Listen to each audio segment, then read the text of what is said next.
Fala galera, tudo bem? Sou o professor Roberto Falcioni, professor de História. Sejam todos bem-vindos em nome da SAE Digital para mais uma aula de História. Hoje nosso tema é Formação dos Estados Nacionais. Acompanhe junto com o livro, registrando aí no caderno, todos os nossos slides. O professor Roberto teve o cuidado para colocar o número da página, de maneira que você possa acompanhar, inclusive, nossos estudos. Hoje nós vamos ver então a centralização política, puxa vida, formação dos Estados Nacionais. E na aula passada, vocês tiveram aquela atividade para casa da página 629 sobre o mundo islâmico, essa visão negativa do islamismo, e em contrapondo uma outra imagem aqui que nós temos do jogador Mohamed Salah do Liverpool, aquele atacante, que eles brincam que é o faraó do futebol, e como que a imagem dele estaria trazendo um olhar mais positivo para o mundo islâmico. Vamos trazer aqui então as respostas, muito pessoal, mas vamos ver o que vocês colocaram. Nas reportagens, o jogador muçulmano Salah retratado de maneira positiva. Essa representação, no entanto, não é muito comum.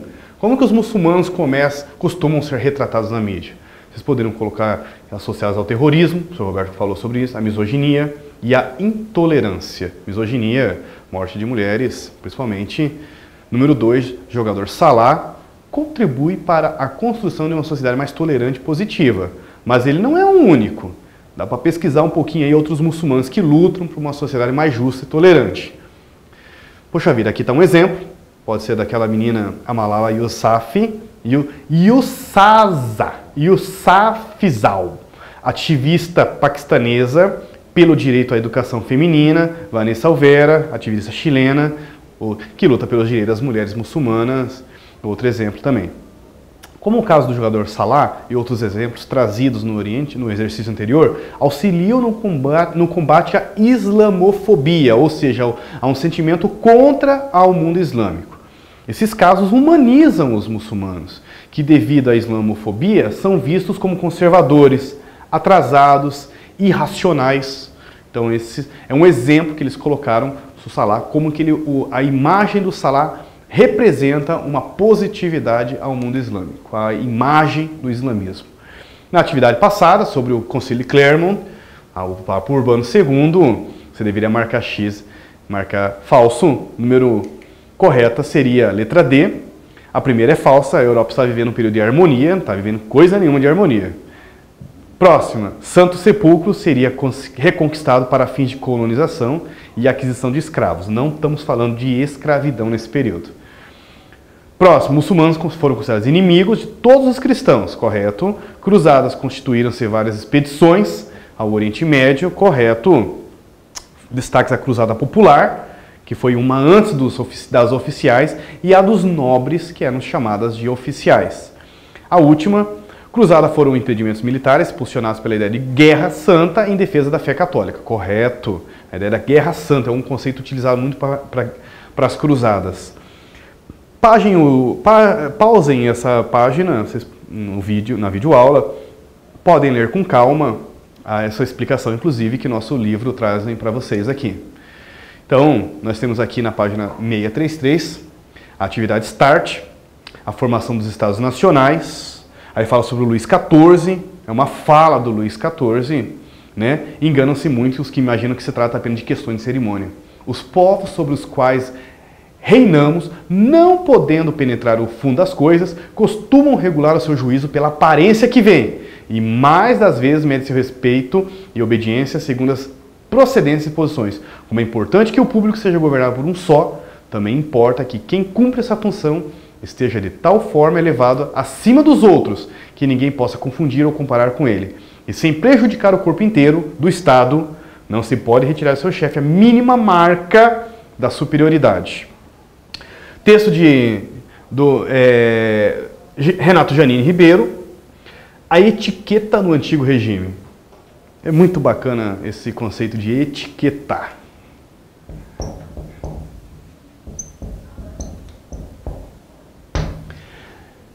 Vocês têm costumes, a mamãe, o papai, o vovô, a vovó, dá aquela cobrada, fala assim, não faça isso na mesa, menino. Você já deve ter vivido esse momento. Limpe a boca assim, coma com o prato dessa maneira, com os garfos e talheres. nós chamamos isso de etiqueta. Né? Não faça isso aí na frente dos outros, menino. É feio. É feio. Isso é etiqueta. A origem da etiqueta está relacionada com a formação dos Estados Nacionais. O rei precisou passar por um processo de fabricação. Precisamos fabricar o rei. Olha o que o rei Luís XIV falou aqui. Para as pessoas muito simples, ele quer dizer as pessoas que não têm leitura, que não têm escrita, que não têm nada, que não têm formação, não têm alfabetização. A imagem, a simbologia é muito poderosa. E é isso que ele quer falar assim, para eu me manter no poder, eu preciso criar uma fabricação de poderes, de símbolos. E ele começa a criar etiquetas de acordar, o petit couvert, etiquetas de almoçar, grand couvert. Ele começa a criar etiquetas, símbolos de roupas, imagens, estátuas que representem poder. Nós vamos daqui a pouquinho falar do rei Luís Sol, né, o rei Luís XIV. E ele colocava um símbolo de um sol de ouro na França, para que as pessoas olhassem para ele, para aquele símbolo, e lembrassem, nossa, é o rei Sol, o Sol está acima de tudo, ele brilha, ele alimenta a vida, ele está em todos, ele chega para todos e está acima de todos. Aliás, ele tem uma famosa frase, o Estado sou eu, nada acima do Estado, tudo abaixo do Estado. Olha que frase de construção de marketing perfeita, né, do rei. E é uma fabricação de etiquetas, de imagens, pinturas que ele manda construir com adornos, porque eu sou o rei, então ele precisa ter vestimentas, né, que lembrem opulência, que lembre força, que lembre poder, para que as pessoas entendam que ele é uma coisa muito forte, inclusive próximo da divindade, por isso começa a se criar a teoria do direito divino do rei. Ele é representante de Deus na Terra. Olha que construção de marketing perfeita. Né? Então, até o almoço do rei havia uma espécie de cerimônia. Você poderia ser convidado para assistir o almoço do rei. Não é para almoçar com o rei. Então você vai ficar em bancos, sentado, assistindo o almoço do rei. Ou o café da manhã do rei. O rei pode olhar para você. Só você ser convidado em assistir o almoço, ou assistir o café da manhã, já era aquela história de você contar para todos do reino, falar, eu assisti o almoço do rei. Mas se ele olhasse para você, você poderia falar para todos, ele olhou para mim.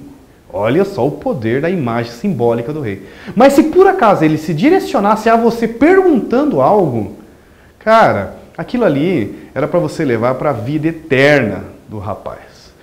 Você ficaria numa situação de status, que o rei perguntou algo para você. Então, nós estamos falando de uma fabricação de um rei. Tudo isso por quê? A formação dos Estados Nacionais começam, então, vamos imaginar, feudos. Vocês viram na aula passada, né, propriedades fechadas, muradas, com o poder concentrado na mão dos senhores feudais, que eram os donos dessas terras. Nós temos duas formas de formação do Estado Nacional, ou através das chamadas guerras de conquistas, né, na região hispânica, portuguesa e espanhola. Eles precisaram expulsar os mouros da região, os muçulmanos que tinham invadido, e nessa expulsão eles acabaram formando exércitos e unindo regiões. E assim surgiu o reino de Portucalense, século XI, e depois o reino castelhanos, né, que seria a famosa futura Espanha. Essas guerras de conquistas estão relacionadas ao mundo hispânico, é a primeira formação do Estado Nacional. E a segunda formação do Estado Nacional que nós estamos aqui discutindo é as chamadas crise do sistema feudal, da aula passada. Havia um rei, nunca deixou de ter o rei na Idade Média, ele também é um senhor feudal, ele também tinha um castelo e também era murada, também era fortificada com as suas leis dentro do seu feudo. Ele também era um senhor feudal. O que esse rei fez foi aproveitar a situação comercial dos burgos, que tinha um problema seríssimo, que chegava num feudo, tinha um tipo de peso e medida. Chegava no outro feudo, tinha outro tipo de pesos e medidas. Chegava no outro feudo, tinha outro tipo de pesos e medidas. O que o rei observou é que ele poderia fazer uma aliança com a burguesia e, através dessa aliança, propor que ele iria derrubar as muralhas dos feudos e construir uma única nação, um único Estado. Essa é a formação do Estado Nacional. Esse rei propôs, através de uma aliança com a burguesia, que iria derrubar as muralhas, iria favorecer, criando uma unificação de peso e medida, unificar pesos e medidas, favorecendo o comércio para os burgueses. Ele prometeu um exército permanente para proteger o seu reino, inclusive as feiras, o comércio, e prometeu ótimas estradas que ligassem várias regiões do seu reino. Porque com os feudos, o senhor feudal só se preocupava dentro do seu feudo. Depois, para fora das muralhas, assim, isso aí é terra de ninguém. Eu não tenho nada a ver com essa história. Dentro do meu feudo eu cuido. Passou dali, eu não quero nem saber. O que o rei está prometendo? Sim, eu vou cuidar de tudo. Eu vou melhorar as estradas, eu vou melhorar o comércio, eu vou melhorar a segurança. E para isso, em troca, eu só peço uma coisa. Só. Impostos. Meus amigos, aqui começou o problema. Paguem impostos e vocês terão tudo. Segurança, um único tipo de peso, um único tipo de medida, ótimas estradas. Surgiram Inglaterra, França e outros reinos da Europa. Ou começou o problema. Vamos lá? Vamos começar nossa aula? Vem junto comigo aqui. Por que você acha que Luís XIV destacou que é importante que o povo seja governado por um só? Luís XIV acreditava que tinha consciência da necessidade de estratégia política que conferisse ao rei uma posição de destaque na sociedade. Explique. Essa questão visa reconhecer os conhecimentos prévios do aluno sobre discussão, tudo bem. É importante que vocês aí de casa, então, coloquem, estabeleçam uma ideia de merecimento, legalidade, necessidade de ordem. É isso que o rei Luís XIV quer mostrar, que precisa dessa ordem, precisa da figura do rei. Uma imagem positiva do rei. Por que você acha que Luís XIV destacou que é importante que o povo ser governado por um só? Porque dessa maneira, Luís XIV não teria de discutir suas decisões com mais ninguém. Então ele cria uma monarquia absolutista. E é isso que nós vamos também depois, com a formação dos Estados Nacionais, vai começar a se criar uma característica desses monarcas de absolutismo, né? Baseado no direito divino, que o professor Roberto falou, e na tradição dinástica de sua família, né? Passado de pai para filho. Vamos lá, centralização política, página 634. Então começam aqui a falar sobre essa passagem do feudalismo para a modernidade, trouxe uma série de transformações, né? E com a formação desses estados nacionais. A partir do século XI, a Europa feudal passa por mudanças, as cruzadas criam uma intensa movimentação, o poder então passa a ser centralizado no poder dos monarcas, que nós comentamos aqui na nossa explicação, e começa a se criar uma característica de monarquia absolutista. Vamos lá. O que nós podemos começar a entender de absolutismo? Absoluto, primeira coisa, o conceito, significado, e ele tem, de maneira geral, nesses reinos, França, Inglaterra, Portugal, Espanha, seguem uma espécie de roteiro, de modelo, né? Esses reis utilizam uma espécie de modelo de política, chamada mercantilismo, baseada em acúmulo de metal, monopólios, chamados amigos dos reis, né?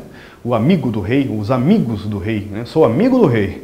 A expressão amigo do rei vem daqui, ou seja, ele favorecia alguns tipos de empresas que eram de pessoas nobres próximas a ele, com monopólios, monopólio, pólio, poder, então você controla a atividade econômica de uma coisa só,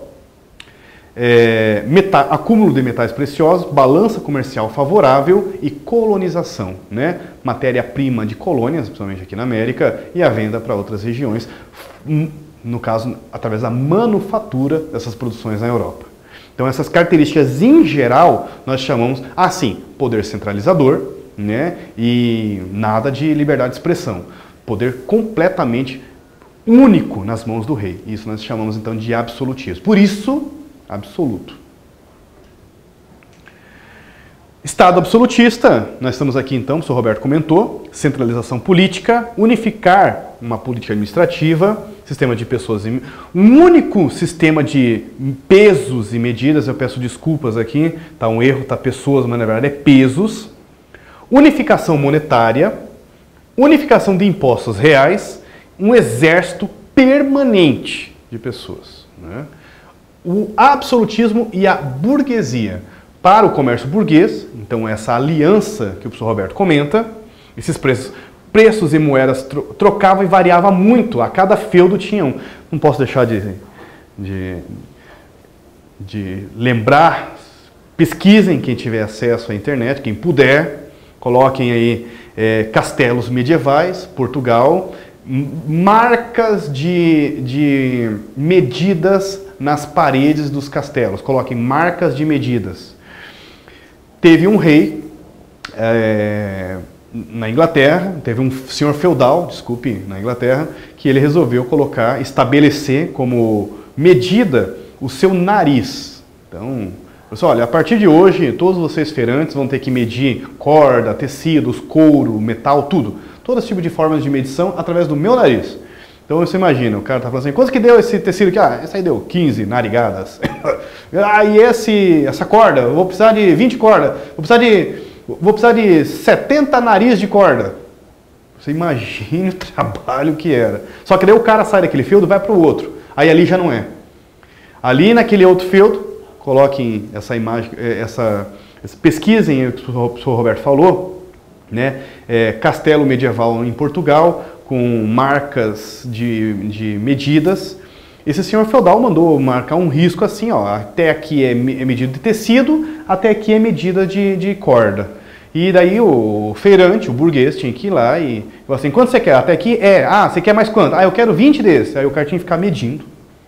É uma prática, até alguns materiais de construção mais de bairro utiliza essa prática, né? Aqui eu tenho 1 metro, daí o cara começa medindo essa quantidade, né? O metro que a gente usa aqui não é o metro, inclusive, nos Estados Unidos. Outro exemplo, que nem hoje existe um padrão único no mundo. Não existe um padrão único nem de velocidade, né? É milhas nos Estados Unidos, para nós aqui é quilômetros por hora. Então, para vocês entenderem que o peso nos Estados Unidos é outra forma de peso. Calor, eles não usam a mesma forma de sistema de medição de calor. O deles lá é Fahrenheit. Então muda, pode acontecer mudança sim. Tá? Existem alguns países que seguem outros tipos de normas de padrão. Né? Mas aqui nós estamos vendo uma proposta de unificação de pesos e medidas. E esse foi o ponto forte, né, dos reis absolutistas em utilizar de duas maneiras. Né? Nem todos os feudos aceitaram. Né? Eu vou perder meus poderes? Que história é essa? Eu mando no meu reino. Para que eu quero passar o meu poder para você? Né? Então houve sim alguns conflitos. Vale a pena vocês procurarem aí no YouTube o filme Robin Hood. Tem vários, mas procure um que tem o ator Russell Crowe. E com Russell Crowe trabalha mais com um Robin Hood mais lendário, mais humano. E tem uma cena, né, da Magna Carta na Inglaterra, do rei João Sem-Terra, que foi responsável por começar a unificação do Estado Nacional inglês. E ele tem que enfrentar os senhores feudais, ora por guerra, derrotar o senhor feudal, derrubar a muralha dele na base da violência, ou na base da diplomacia. Olha, você vai perder o teu poder político, mas você pode fechar e as terras é sua. E você pode libertar os camponeses e pagar salário para eles. E não ficar mais preocupando com segurança. Vai mudar aquela ideia de fidelidade e proteção da Idade Média. Aí o senhor falou, poxa, que legal, não preciso mais me preocupar com os camponeses, não preciso ficar dando minhas terras para outros vassalos, vou fechar aqui, é meu, vou cercar isso daqui e vou colocar umas ovelhas, como diz o outro, e vou ficar feliz da vida? Ah, gostei, eu vou aceitar a tua proposta. Então tá bom, eu vou passar meu poder político para você, centralizando o poder nas mãos do rei. Para fortalecer o rei, ele acabou criando teorias que consolidassem também o poder do rei. E esses pensadores, surgiram pensadores que justificavam por que o rei precisava ser tão poderoso para manter uma consolidação de um poder. Esses pensadores nós chamamos de teóricos absolutistas. Nicolau Maquiavel, Thomas Hobbes e principalmente Jacques Boussuet, que defendeu a teoria divina do direito do rei. Nicolau Maquiavel justificou no livro O Príncipe, dizendo que os fins justificam os meios, não importa o que o rei faça, ninguém pode estar justificando, porque apesar que ele está mandando matar um monte ali na feira, na praça, execuções públicas típicas, né, do período absolutista, mas é que ele tem uma função, é manter a ordem, manter o respeito. Rei bom é rei temido. Então os fins justificam os meios. Está aqui a explicação. Por que inclusive hoje o termo maquiavélico, o cara é maquiavélico, o cara é do mal, é por causa dessa expressão aí, por causa desse estudo do livro O Príncipe de Nicolau Maquiavel. Thomas Hobbes trabalha com a ideia que o homem é o lobo do homem, uma frase bem famosa. Vale a pena, pesquisa aí, quem curte um rock, quem não curte também. A Pitty trabalha com uma música chamada O Homem é o Lobo do Homem. É uma frase do Thomas Hobbes, dizendo que na hierarquia social, nada está acima do homem. Numa hierarquia de cadeia alimentar, vamos dizer assim, né? Ninguém coloca a nossa espécie em extinção, não existe nenhum outro animal acima de nós. Mas nós, curiosamente, ou ironicamente, somos a única espécie que conseguimos colocar a própria raça, podemos colocar a própria raça em extinção, através de guerras, através de epidemias, né? Através de, enfim, de própria raça consegue colocar, a própria espécie consegue colocar, consegue ameaçar a nossa extinção. Para que isso não aconteça, apenas um Estado forte, seguro, que passe o medo, que seja temido, respeitado, para que mantenha o controle lobo, que ele chama do homem, né? O homem é o próprio lobo dele, o homem é o próprio destruidor dele. É aí que vem a frase, o homem é o lobo do homem.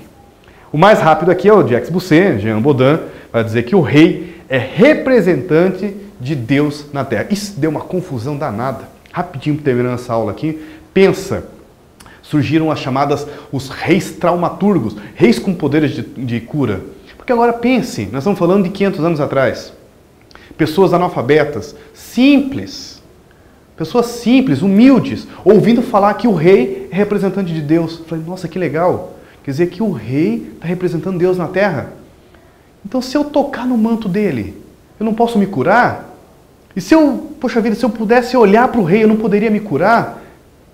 Porque ele é representante de Deus na terra. Cara, começou uma peregrinação de pessoas, tinha um ritual para as pessoas passarem, né, em frente ao rei sentado em seu trono e só passar a mão, só tocar no manto vermelho do rei para ser curado. E muitas pessoas, inclusive, se curavam. E não por causa do poder curativo, mas é um efeito placebo, né? Ou seja, acreditavam na cura, né? Se é uma questão psicológica, o cara, como diz o outro, levanta-te e anda. Para casa, meninos. Próxima aula, Leviatã. Dê uma estudada, é um monstro bíblico. E aqui nós temos um estudo do livro de Jó, o Leviatã. É a obra também de Thomas Hobbes, que o professor Roberto falou. O homem é o lobo do homem. Vocês vão ter que dar um estudo aqui e responder na página 639, duas perguntas. Analisar as causas gerais das guerras dos 100 anos. Ao analisar, percebemos que existem fontes históricas que trazem a perspectiva de que era devido a muitos pecados de franceses, escoceses e espanhóis responsáveis por atrair o castigo divino na forma dos exércitos ingleses, que o reino da França pereceu. Como essa perspectiva atingia a monarquia francesa? Então, como que essa religiosidade interfere, essa mentalidade interferia direto na monarquia? E a 2, porque a paz era essencial para desenvolver esses estados, formação nos estados nacionais. Essa está fácil, né? Estabilidade, né, para o rei é fácil, crise é ruim. Próxima pergunta, rapidinho, o Estado sou eu, hein? Tá aí o nosso rei Luís XIV, o rei Sol. Lá no início da aula nós começamos com ele. Marque a alternativa que melhor expressa o poder da monarquia absolutista. Ele disse, o Estado sou eu, nada acima do Estado, tudo abaixo do Estado, o homem de ego grande. Desejar a todos vocês um bom estudo. Desejar a todos vocês força positiva. Espero que tenham gostado, se divertido comigo. Até a próxima. Valeu. Obrigado!